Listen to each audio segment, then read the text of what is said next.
Chers frères et sœurs, lorsque le rédacteur de ce passage biblique raconte cette histoire, il fait débuter son récit en disant « Le royaume des cieux est semblable à ».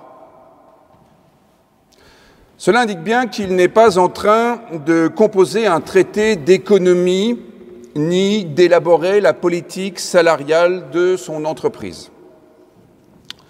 Dans ce texte, il est question du royaume des cieux, autrement dit, de la vie en Dieu. Cela pour bien nous rendre attentifs à ce que nous pouvons attendre de ce texte et ce que nous ne pouvons pas en attendre. Ce texte va nous aider à construire un regard sur l'identité spirituelle des personnes, sur leur identité profonde, sur leur être intérieur. Ce texte révèle l'idéal que nous pouvons poursuivre dans le domaine des relations interpersonnelles. Si, pour ce qui vous concerne, vous souhaitez ensuite élaborer une grille des salaires pour votre association, votre entreprise, ou définir l'argent de poche que vous donnerez à vos enfants, à vos petits-enfants, très bien, mais faites-le ensuite, sans forcément vous attacher à la lettre de ce texte. Pour ce qui nous concerne maintenant, je vous propose d'entendre deux enseignements que nous pouvons tirer de ce passage biblique pour notre vie religieuse. Et ensuite, libre à nous de transposer cela dans notre vie quotidienne, dans les différents domaines qui nous concernent. Le premier enseignement concerne le fait que ces personnes sont appelées à se rendre dans la vigne du maître de maison, dans la vigne de ce Seigneur. Et le premier enseignement, c'est que, du point de vue du maître de maison, on ne chôme pas. Et peut-être que le premier enseignement que nous pourrions tirer de ce texte, c'est que, dans la vie, on ne chôme pas. La Bible utilise souvent cette image de la vigne. Nous la trouvons dans le psaume 80, lorsque le psalmiste dit « Tu avais arraché de l'Égypte une vigne, tu as choisi des nations et tu l'y as plantée. » Nous entendons que la vigne est donc l'image du peuple hébreu, qui est arraché de l'Égypte pour être ensuite libre de s'installer dans une terre où il ne sera plus l'esclave de qui que ce soit. Un peu plus loin, le psalmiste dit « Dieu, reviens donc, regarde des cieux et vois, interviens en faveur de cette vigne. » La vigne continue à désigner le peuple de Dieu. On entend ici l'histoire d'Israël, la vigne de Dieu qui est sauvée de l'esclavage égyptien par l'intervention de Dieu. Dieu qui ne laisse pas le peuple hébreu dans une situation malheureuse, mais va intervenir pour le libérer et lui permettre de vivre sa vie.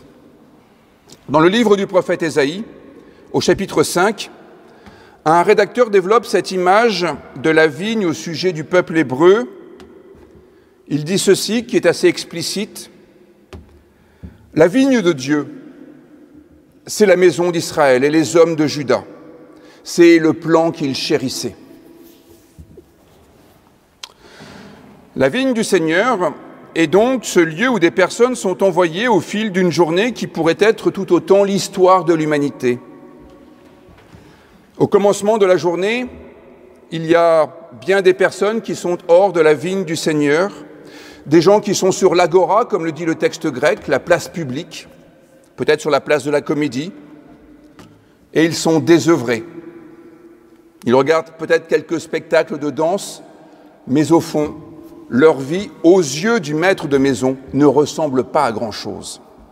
Alors il leur dit « Allez donc au temple de la rue Maglone. Vous êtes sans activité? Allez donc au temple de la rue Maglone. Vous ne faites rien de votre existence? Allez donc au temple de la rue de Maglone. » Sont-ils malheureux, ces gens-là? cela n'est pas dit dans le texte. À vrai dire, je ne pense pas qu'il faille les imaginer affligés, voire consternés. Certainement sont-ils satisfaits de leur situation. Il ne faut d'ailleurs pas trop psychologiser les textes bibliques en prêtant aux personnages fictifs de ces histoires soit des pensées, soit des émotions, soit des intentions qui, en général, sont plutôt nos propres projections. Mais, de fait, si vous vous promenez sur l'agora qui est au bout de notre rue, il est fort probable que vous voyez des gens plutôt désœuvrés qui ne font pas peine à voir. Et on peut donc imaginer, à bon droit, que le maître de maison qui se rend sur cette place publique voit des gens qui ne font pas peine à voir et qui, néanmoins, à ses yeux, ne font rien. Ici, le rédacteur biblique compose une histoire par laquelle il veut faire entendre qu'il y a bien des personnes qui sont sans activité, argos dans le texte grec, au sens où ils sont sans appel, sans vocation. Et ils peuvent être appelés par le maître de maison pour aller travailler dans la vigne, et du coup, ce maître de maison en fait des ouvriers, ergates en grec, c'est-à-dire des personnes qui œuvrent, qui font de leur vie une œuvre, ergon en grec. On passe de la situation de argos à la situation de ergon et de ergates. L'action du maître de maison qui envoie les gens à la vigne consiste donc à les faire passer d'une situation où ils sont désœuvrés, argos, à une situation où ils vont réaliser une œuvre, ergon. Et cela rejoint bien la dynamique de la sortie d'Égypte, où, paradoxalement, les Hébreux n'étaient pas tout à fait désœuvrés puisqu'ils étaient réduits en esclavage, à devoir construire les villes de Pharaon. Mais au fond, cette situation n'était pas une situation où ils avaient une vocation personnelle, qui correspondait à leurs talents personnels ni à leurs aspirations. Et cela montre que l'intervention de Dieu dans l'histoire des hommes consiste à faire passer les humains d'une situation qui ne correspond pas à leur vocation personnelle à une situation qui leur correspond et dans laquelle ils seront en mesure de pouvoir vivre librement. Il est important, je pense, de s'intéresser de près aux termes grecs de ce texte, et c'est la raison pour laquelle je vous y rends attentif. Car le texte grec ne parle pas du travail en utilisant le mot karpos. Il parle bien d'œuvre avec le mot ergon. Et cela est assez important de faire la distinction entre le travail et l'œuvre. Je vais y revenir dans un instant. C'est la raison pour laquelle il me semble d'ailleurs que ce texte ne peut pas servir de fondement pour une politique salariale, car il ne s'agit pas de parler du travail avec salaire à la clé, il s'agit plutôt de penser à l'étape d'après. Comment faire que notre travail devienne une œuvre? Ici, il est question d'œuvre qui est le degré supérieur du travail. Réaliser une œuvre, c'est accomplir un travail en faisant quelque chose dans le sens de l'intérêt général, autrement dit, donner un sens social à notre travail, mais au moins lui donner du sens, ou alors peut-être un travail qui embellisse la création. Et dans ce cas-là, ça devient un sens théologique. Et précisément, dans notre texte, l'œuvre est libérée de la question salariale. Elle est libérée des conditions contractuelles nécessaires pour que le travail se fasse dans des conditions acceptables par toutes les parties prenantes. Quand le maître de maison s'adresse aux ouvriers de la 3e, de la 6e et de la 11e heure, il leur dit juste qu'il leur donnera ce qui est juste, ce qui n'est pas si juste que cela aux yeux des premiers, mais ce qui est fondamentalement juste dans l'absolu. Il cesse de raisonner en termes de valeur numérique, un denier. il leur fait entendre que ceux-là recevront ce qui est juste pour eux, non pas en fonction des premiers, mais dans l'absolu. Notre texte nous révèle que le royaume des cieux est semblable à ce maître de maison qui sort sur l'agora pour faire passer les gens qui s'y trouvent d'une situation de désœuvrement à une situation où ils deviennent non seulement actifs, mais œuvrent. Il ne s'agit pas simplement de les sortir d'une forme de marasme, mais de leur offrir l'occasion d'agir en faveur de la société à laquelle ils découvrent appartenir. Entrer dans la vigne, c'est prendre sa part aux soins de la vigne, c'est-à-dire un soin mutuel, chacun apportant sa contribution en fonction de ses talents, de ses capacités. Faisons quand même un peu d'économie politique. Et voyons à quel point ce texte est extrêmement subversif. Et pour cela, il faut se replonger dans la philosophie antique et penser à la vie telle que Aristote l'a présentée. Ce texte prend le contre-pied d'Aristote et de toute la philosophie antique, de tout le regard antique sur la société qui repérait ce qu'était un homme libre. Ici, il va y avoir une inversion de la polarité. Pour Aristote, le degré supérieur de la vie, c'est de se tenir sur l'agora et de deviser avec les autres, de parler avec les autres. Travailler, c'est mal. Ce n'est pas la qualité de l'homme libre. Parce que le travail, c'est juste bon pour les animaux. Et c'est la raison pour laquelle cette société se répartit entre hommes libres et esclaves. Esclaves qui, à vrai dire, n'ont pas la qualité d'être humain. Les esclaves sont assimilés aux animaux parce qu'ils accomplissent des tâches animales, qui ne sont pas dignes de l'être humain. Ainsi, pour Aristote, celui qui se trouve au plus bas de l'échelle sociale, c'est l'artisan ou l'agriculteur, parce que le travail qu'il effectue déforme son corps. En conséquence de quoi, nous voyons bien que ce travail laborieux est contraire à la dignité de l'être humain. Avec notre texte, il y a une révolution copernicienne. La véritable vocation est d'accomplir un travail productif et non plus de rester sur l'agora à discuter, à parler, sans produire quoi que ce soit.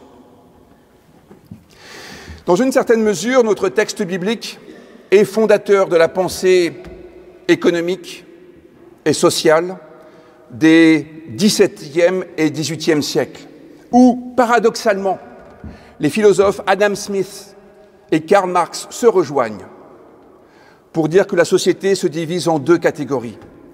Ceux qui ont un travail productif et ceux qui ont un travail improductif.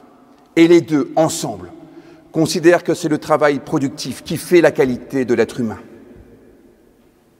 C'est la raison pour laquelle une certaine éthique protestante, qui est la nôtre, considère que l'oisiveté et la paresse ne correspondent pas à la vocation chrétienne.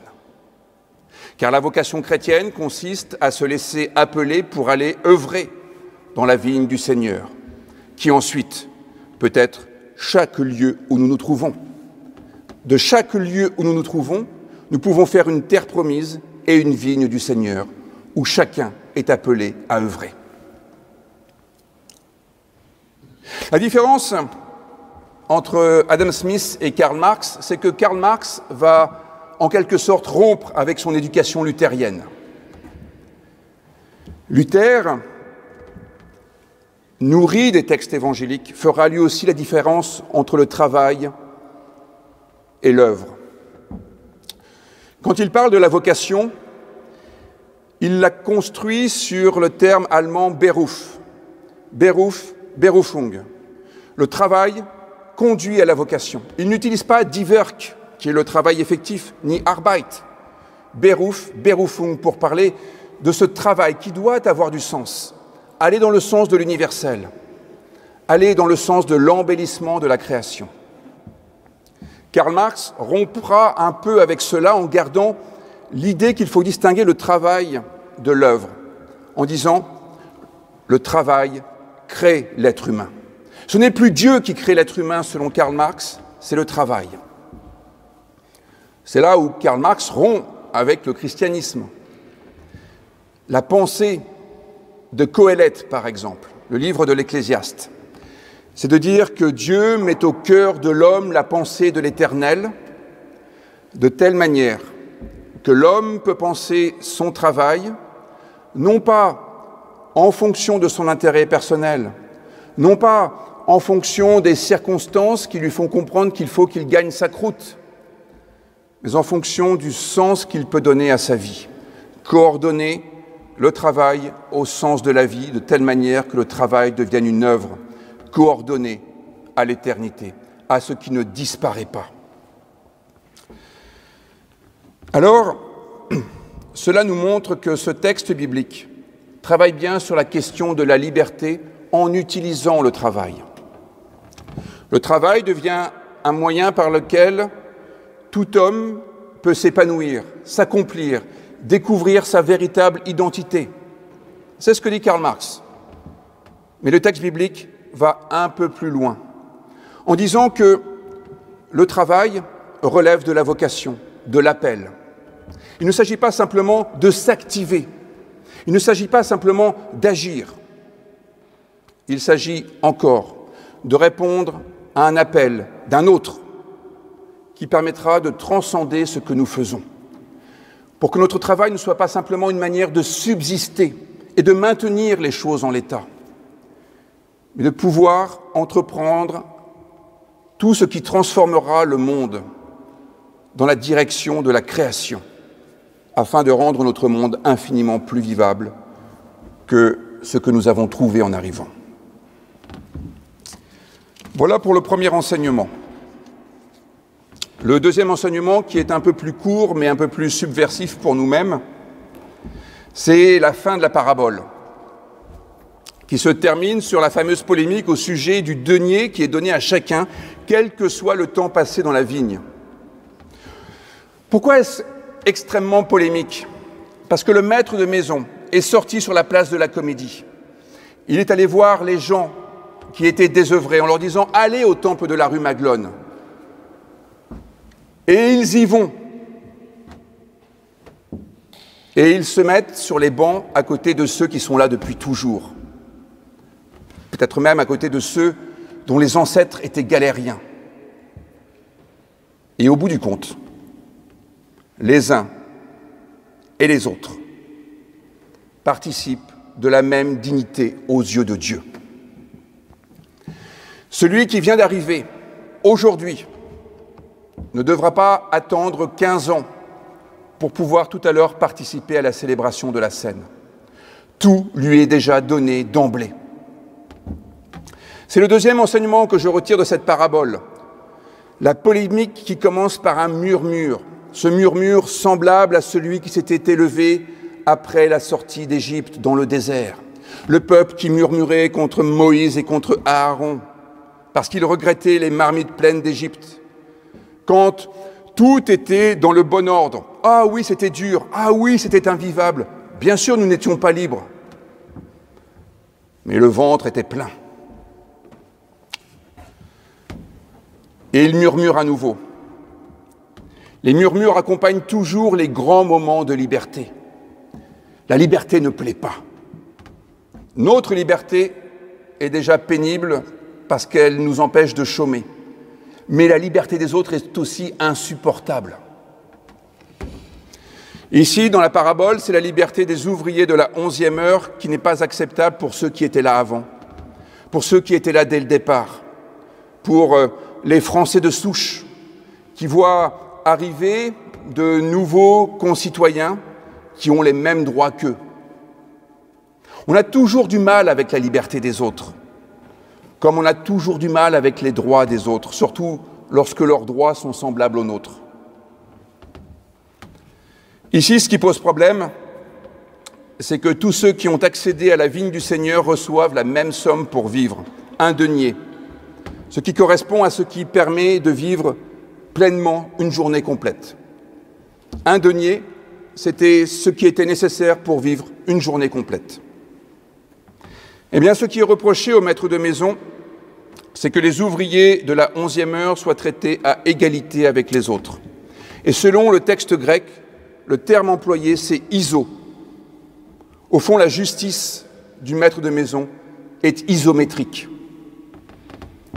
Ce mot que l'on retrouve dans isomère, la même partie chimique, dans isotherme, la même température, ou encore dans isocèle. Vous savez ce que ça veut dire, isocèle? Oui, dans les triangles, parfois les triangles sont isocèles. Pourquoi appelle-t-on un triangle isocèle isocèle? Parce qu'ils ont les mêmes jambes. Isocèle, ça veut dire même jambe. Vous voyez, ils ont la même longueur de jambe, donc ils ne boitent pas.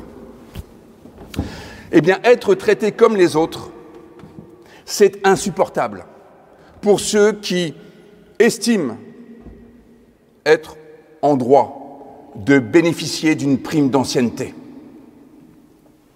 Mais l'Évangile offre une autre perspective pour ce qui concerne l'identité profonde de chacun. Je vous l'ai dit, ce texte ne permet pas de fonder une politique salariale. Il parle du royaume des cieux, c'est-à-dire de notre identité spirituelle, de notre identité profonde, de notre être intérieur. Ce n'est pas le temps passé dans la vigne qui est déterminant. Ce n'est pas le fait d'être arrivé le premier qui compte. L'Évangile révèle que la dignité d'une personne ne tient pas au nombre d'heures, de jours ou d'années de vie spirituelle. C'est la raison pour laquelle il est important de dire que les jeunes de notre Église ne sont pas l'avenir de l'Église, ils en sont déjà le présent. De même que les plus anciens ne sont pas le passé de l'Église, ils en sont le présent. La dignité humaine est pleine et entière, dès le premier instant, avant même le baptême. Le baptême ne vient qu'attester une réalité déjà présente, que nous sommes pleinement accueillis dans la vigne du Seigneur. Autrement dit, que nous avons pleinement notre place dans la société humaine. La valeur aux yeux de Dieu n'attend pas le nombre des années, pourrions-nous dire. En conséquence de quoi le dernier arrivé dans cette assemblée a autant de valeur que celui dont l'arrière-grand-père était camisard ou prédicant.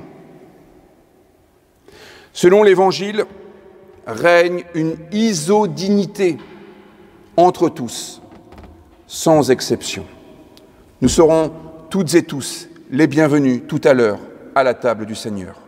Quelle que soit notre histoire, quel que soit notre sentiment de dignité ou d'indignité, pourvu que nous entendions un appel et que nous ayons le désir d'y répondre, tout le monde sera le bienvenu. Cela pourrait nous inspirer du coup dans bien des domaines où nous avons tendance à ne pas considérer les gens avec la même valeur selon la durée de leur présence, comme s'il fallait faire ses preuves pour être jugé digne de faire partie de la communauté humaine ou de la communauté ecclésiale, qui en est un, j'espère, visage d'avant-garde. Ajoutons à cela, et c'est la raison pour laquelle il y a toujours une sorte de hiatus entre Marx et le christianisme. Nous n'avons pas besoin d'aller chercher notre dignité. Nous n'avons pas besoin d'aller chercher notre dignité à la sueur de notre front, avec de l'huile de coude pour travailler et encore, sinon ce serait une aliénation. Notre dignité nous est donnée d'emblée, et c'est parce que nous sommes dignes d'aller dans la vigne du Seigneur que nous pouvons y œuvrer, et non l'inverse. Ce n'est pas parce que nous allons prendre notre part au travail dans la vigne du Seigneur que nous serons jugés dignes. C'est parce que nous sommes dignes d'œuvrer dans la vigne du Seigneur que nous sommes rendus capables d'y accomplir notre vocation personnelle. C'est le maître de maison qui nous envoie à la vigne parce qu'il sait que nous ne sommes pas des incapables. Et parfois, nous voyons les gens comme des êtres désœuvrés ou pire, comme des bons à rien. Notre théologie nous interdit cela. Notre théologie, notre spiritualité nous enjoint à découvrir en chacun la grâce qui est à l'œuvre et qui en fait un être capable de certains accomplissements. Nous ne sommes pas capables de tout faire, mais notre responsabilité en tant que cadre d'Église, en tant qu'intendant, c'est de faire retentir l'appel du Seigneur pour que chacun se découvre comme un être capable de certains accomplissements, là où il pensait peut-être n'être qu'un bon à rien. C'est cela le sens de la grâce divine. Nous sommes appelés à nous rendre à la vigne de Dieu, à prendre notre place au sein de la communauté humaine et à prendre notre part aux soins de cette divine société. Chacun est appelé à prendre sa part pour faire de sa vie une œuvre pour l'intérêt général, dans le sens du royaume des cieux, qui nous fait découvrir que Dieu nous prodigue ce qui est juste pour que notre vie devienne une œuvre à part entière. Dieu nous prodigue ce qui est juste pour que nous soyons en mesure de répondre personnellement présents quand il s'agit de prendre soin de la société des hommes. Y a-t-il plus belle œuvre que celle-ci? Amen.